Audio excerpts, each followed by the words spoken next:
कहानी है दिल्ली में एक मौत। ये कहानी कमलेश्वर जी द्वारा लिखित है। इस कहानी में एक शहर जीवन की मार्मिक कहानी है जो महानगर दिल्ली के सामाजिक और मानवीय पहलुओं को दर्शाती है। यह कहानी शहरी जीवन में व्याप्त जो अकेलापन है, उदासीनता है और संवेदनता है, इसको दिखाती है। एक व्यक्ति की मृत्यु हो गई है। जहाँ एक व्यक्ति की मृत्यु हो जाती है, मृत्यु हो जाने के बाद भी लोग अपने निजी जीवन में व्यस्त रहते हैं और सामाजिक व्यवहार में संवेदना का अभाव किस तरह का होता है, यह यहाँ दिखाई गया है, इस कहानी में दिखाई गया है। लेखक जो है वो कमलेश्वर जी। कमलेश्वर जी का जीवन परिचय देखे आगे अगर तो कमलेश्वर जी, पूरा नाम कमलेश्वर प्रसाद सक्सेना, एक उपन्यासकार, पत्रकार, पटकथा लेखककार, ऐसे महान लेखक थे वह। उनका जन्म जो है वह 6 जनवरी 1932 को मैनपुरी उत्तर प्रदेश में हुआ था।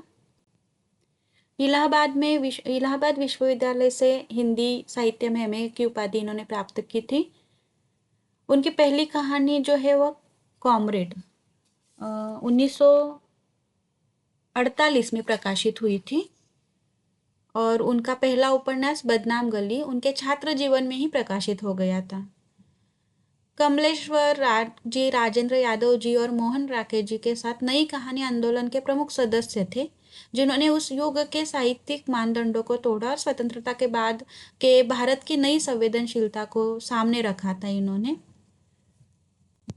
इनकी प्रमुख रचनाएं है एक सड़क 57 गलियां, तीसरा आदमी, डाक बंगला, ये सब उपन्यास हैं। समुद्र में खोया हुआ आदमी, काली आंधी, अंगामी अतीत, सुबह दोपहर शाम, रेगिस्तान, लौटते हुए मुसाफिर, वही बात, एक और चंद्रकांता, कितने पाकिस्तान तो बहुत प्रसिद्ध उपन्यास है। कहानी संग्रह है इनके राजा निर्बंसिया, जो कि यूजीसी नेट में भी है कहानी यह। और कस्बे का आदमी, खोई हुई दिशाएं, मास का दरिया, बयान, आज़ादी मुबारक, जॉर्ज पंचम की नाक, अपना एकांत सांप, नीली झील, जोखिम नागमणि, असक्ति, जिंदा मुर्दे, मुर्दों की दुनिया, स्मारक, इतने अच्छे दिन, कथा प्रस्थान। पटकथा एवं संवाद में अगर देखें तो सौतन की बेटी संवाद है, लैला पटकथा संवाद है, यह देश संवाद है, रंग बिरंगी कहानी है, सौतन संवाद है, साजन की सहेली संवाद पटकथा है, राम बलराम संवाद पटकथा है, मौसम कहानी आदि उपन्यास। संपादन कार्य अगर इनका देखें तो उन्होंने 7 पत्रिकाओं का संपादन किया है, जिसमें है विहान पत्रिका, नई कहानी योग पत्रिका, सारिका पत्रिका, कथायात पत्रिका, गंगा पत्रिका, इंगित पत्रिका, श्री वर्षा पत्रिका।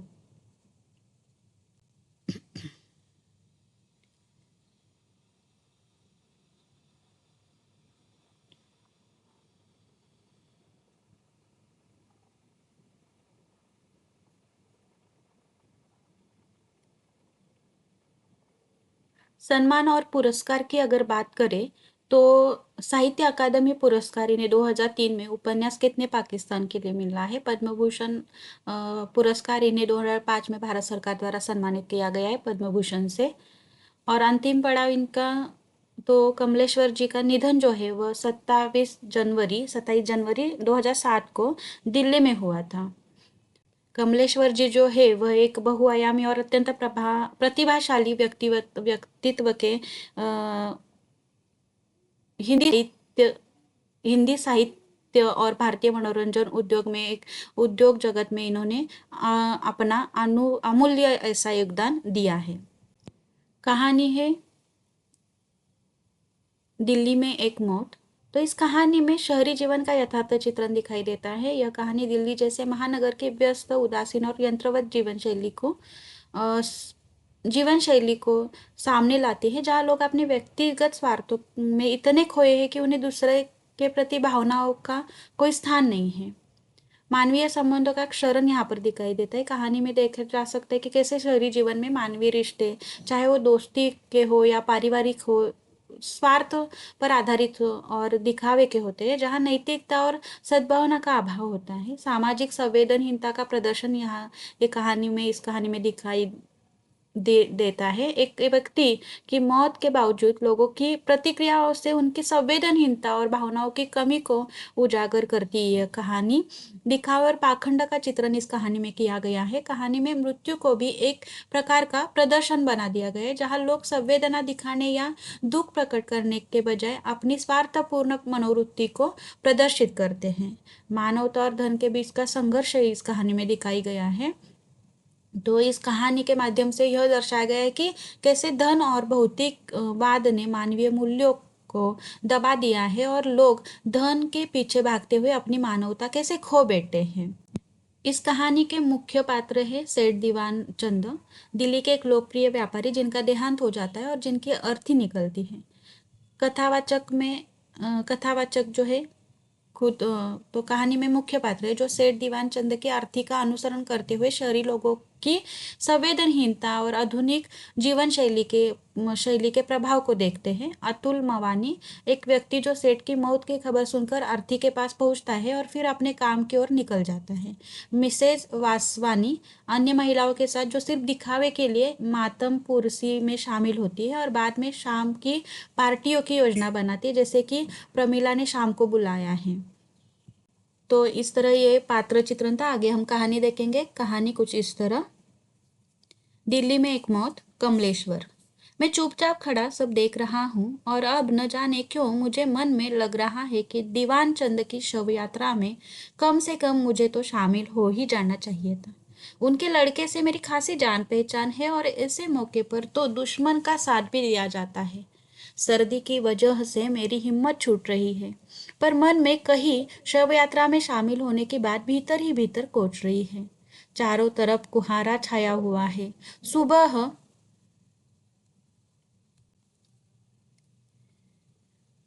सुबह के 9 बजे है, लेकिन पूरी दिल्ली धुंध में लिपटी हुई है। सड़कें नम है, पेड़ भीगे हुए हैं, कुछ भी साफ दिखाई नहीं देता। जिंदगी की हलचल का पता आवाजों से लग रहा है। ये आवाजें कानों में बस गई है। घर के हर हिस्से से आवाजें आ रही है। वासवानी के नौकर ने रोज की तरह स्टोव जला दिया है।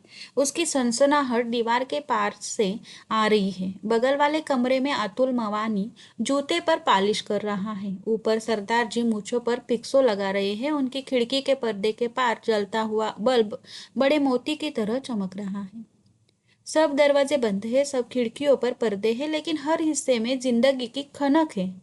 तिमन जिले पर वासवानी ने बाथरूम का दरवाजा बंद किया है और पाइप खोल दिया है। कोहरे में बसें दौड़ रही हैं। जू जू करते भारी टायरों की आवाजें दूर से नजदीक आती है और फिर दूर जाती जाती है। मोटर इसके बेतहाशा भागे चले जा रहे हैं। टैक्सी का मीटर अभी किसी ने डाउन किया है। पड़ोस के डॉक्टर के यहाँ फोन की घंटी बज रही है और पिछवाड़े गली से गुजरती हुई कुछ लड़कियां सुबह की शिफ्ट पर जा रही हैं। सख्त सर्दी है, सड़कें ठिठुर हुई रही है और कोहरे के बादलों को चीरती हुई कारें और बसें हॉर्न बजाती हुई भाग रही हैं। सड़कों और पटरियों पर भीड़ है, पर कोहरे में लिपटा हुआ हर आदमी भटकती हुई रूह की तरह लग रहा है। वे रूहें चुपचाप धुंध के समुद्र में बढ़ती जा रही हैं।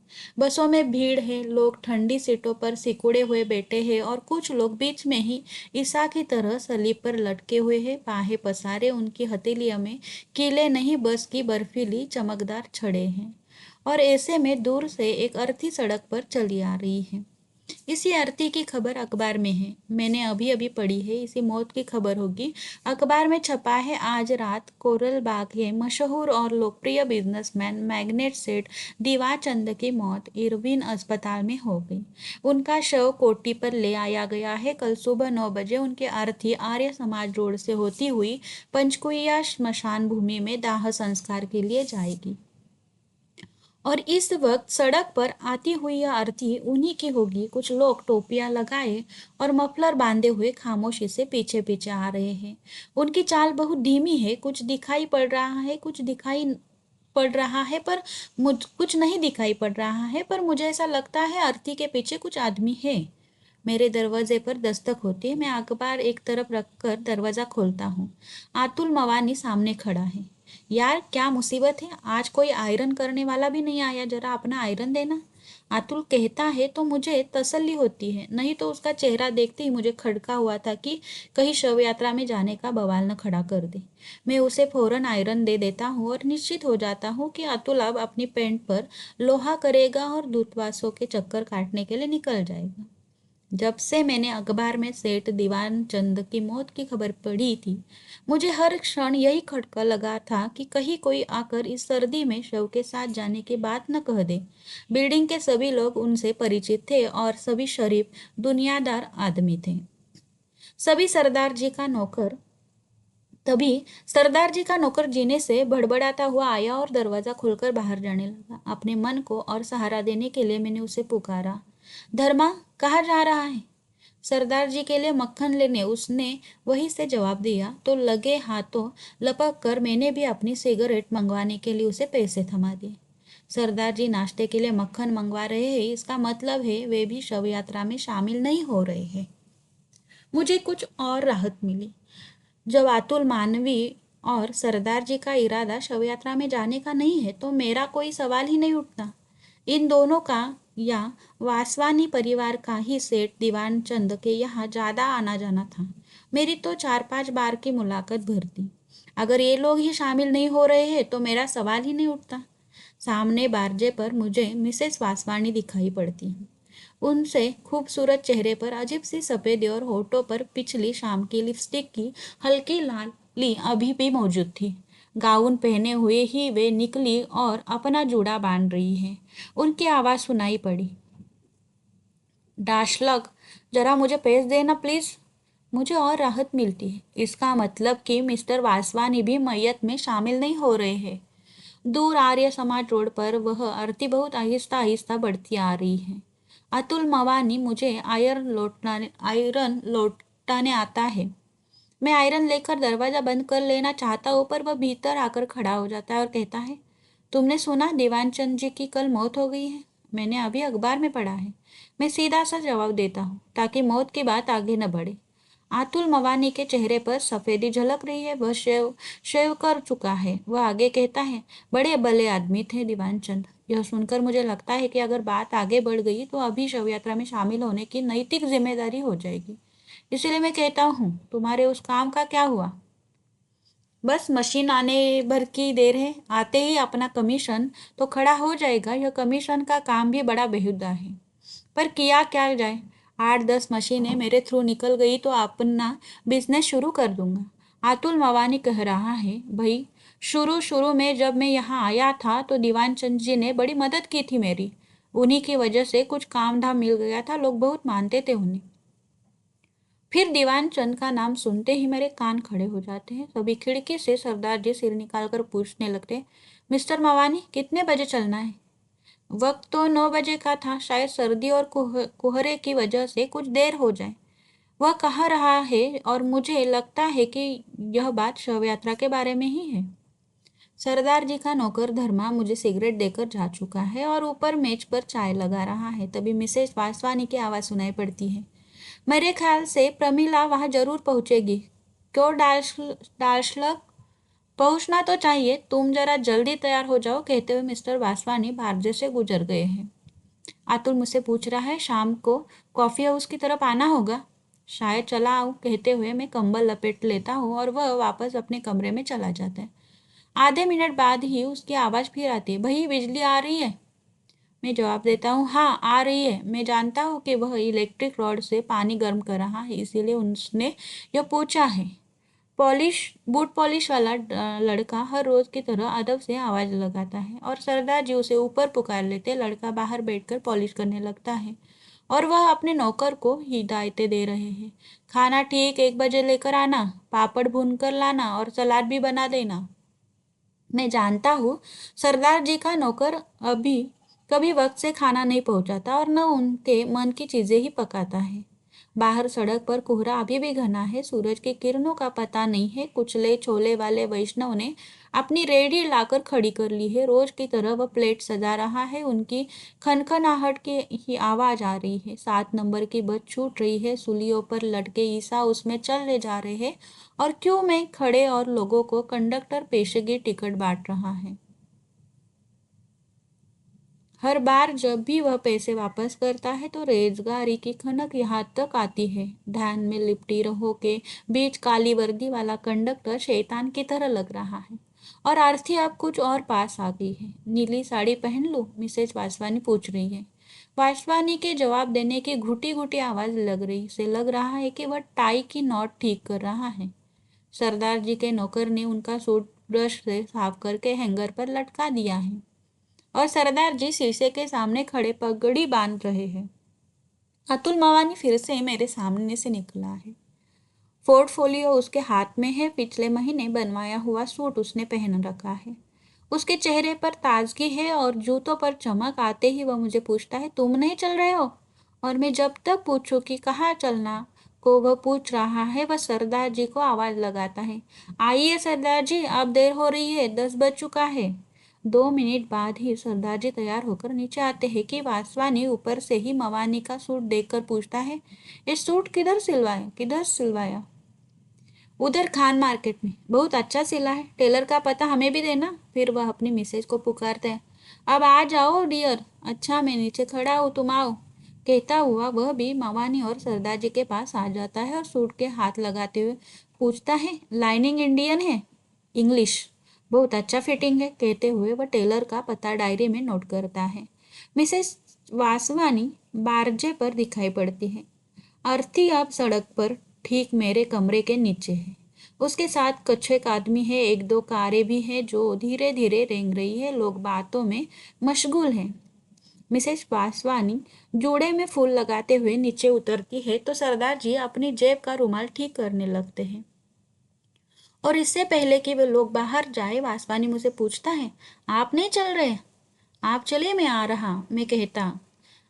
दूसरे ही क्षण मुझे लगता है कि उसने मुझसे कहा चलने को कहा है। मैं अभी खड़ा सोच ही रहा हूँ कि वे चारों घर के बाहर हो जाते हैं। अर्थी अर्थी कुछ और आगे निकल गई है। एक कार पीछे से आती है और आरती के पास धीमी होती है। चलाने वाले साहब शव यात्रा में पैदल चलाने वाले एक आदमी से कुछ बात करते हैं और कार सर से आगे बढ़ जाती है। आरती के साथ पीछे जाने वाली दोनों कारें भी उसी कार के पीछे सरसराती हुई चली जाती हैं। मिसेस वासवानी और वे तीनों लोग टैक्सी स्टैंड की ओर जा रहे हैं। मैं उन्हें देखता रहता हूँ। मिसेस वासवानी ने कर फर कॉलर डाल रखा है और शायद सरदार जी अपने चमड़े के दास्तानों पहने हैं और वे चारों टैक्सी में बैठे जाते हैं। अब टैक्सी इधर ही आ रही है और उसमें से खिलखिलाने की आवाज़ मुझे सुनाई पड़ रही है। वासवानी आगे सड़क पर जाती अर्थी की ओर इशारा करते हुए ड्राइवर को कुछ बता रहा है। मैं चुपचाप खड़ा सब देख रहा हूँ और अब न जाने क्यों मुझे मन में लग रहा है कि दीवानचंद की शव यात्रा में कम से कम मुझे तो शामिल हो ही जाना चाहिए था। उनके लड़के से मेरी खासी जान पहचान है और ऐसे मौके पर तो दुश्मन का साथ भी दिया जाता है। सर्दी की इस वजह से मेरी हिम्मत टूट रही है, पर मन में कहीं शव यात्रा में शामिल होने के बाद भीतर ही भीतर कोच रही है। उन चारों की टैक्सी अर्थी के पास धीमी होती है। मवानी गर्दन निकालकर कुछ कहता है और दाहिने से रास्ता काटते हुए टैक्सी आगे बढ़ जाती है।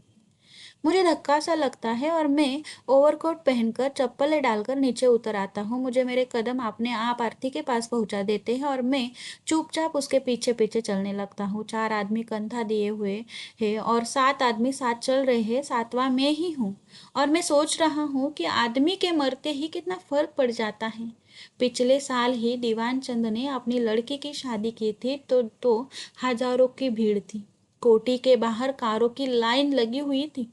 मैं आरती के साथ साथ लिंक रोड पर पहुंच चुका हूँ। अगले मोड़ पर ही पंचकुइया स्मशान भूमि है और जैसे ही आरती मोड़ पर घूमती है, लोगों की भीड़ और कारों की कतार मुझे दिखाई देने लगती है।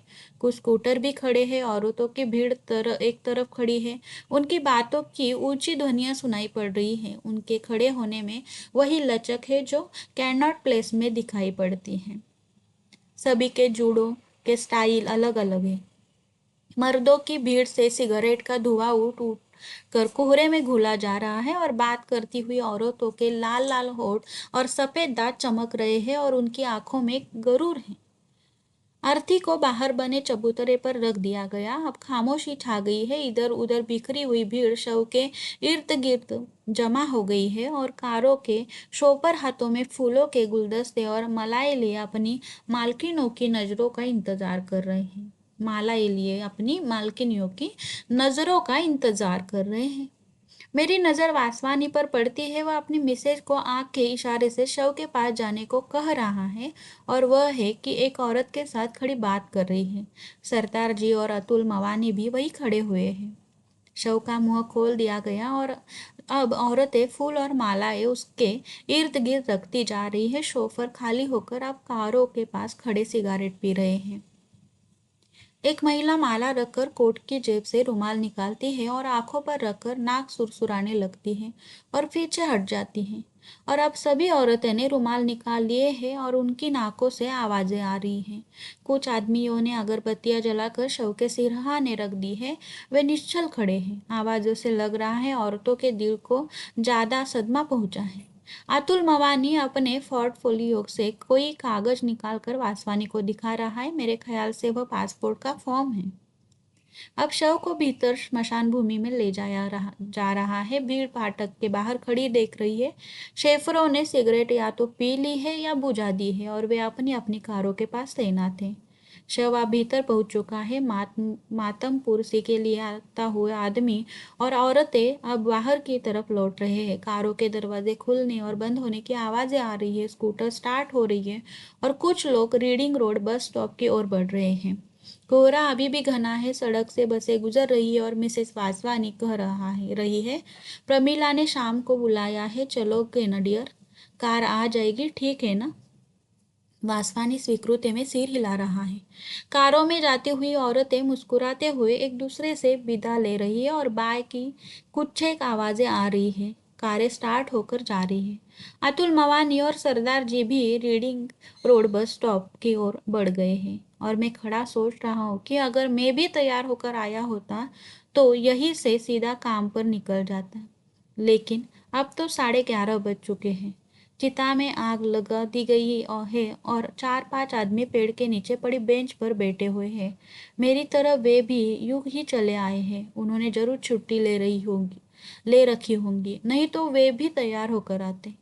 मेरी समझ में नहीं आ रहा है कि घर जाकर तैयार होकर दफ्तर जाऊं या अब एक मौत का बहाना बनाकर आज की छुट्टी ले लूं। आखिर मौत तो हुई ही है और मैं शव यात्रा में शामिल भी हुआ हूँ।